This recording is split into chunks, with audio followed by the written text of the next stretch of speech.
হাজারীবাগ থেকে ট্যানারি স্থানান্তর সহ বৈশ্বিক নানা সংকট দেশের চামড়া খাতে নেতিবাচক প্রভাব ফেলেছে বলে দাবি করেছে বাংলাদেশ ট্যানার্স অ্যাসোসিয়েশন। সকালে সংগঠনটির সভাপতি শাহিন আহমেদ বলেন, সাভারে চামড়া শিল্পনগরের সিটিপি পুরোপুরি প্রস্তুত না হওয়ায় আন্তর্জাতিক সনদ অর্জন সম্ভব হচ্ছে না। এবছর সাভারে 4,75,000 পিস চামড়া সংগ্রহ হয়েছে বলেও জানান তিনি।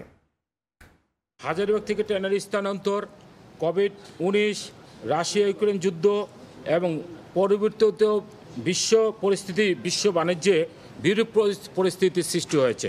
আমরা দেখছি যে ইতিমধ্যে আমাদের 70% ট্যানারি কিন্তু ক্লাসিফাইড হয়ে গেছে, যার প্রেক্ষিতে আপনার এই যে আমরা যে বাজার ব্যবস্থাপনা সহ যে অন্যান্য কাজগুলো সেগুলো আমরা করতে পারছি না। 4 দশক ধরে আপনার ফাইন্যান্সিয়াল পার্টনার আইডিএলসি।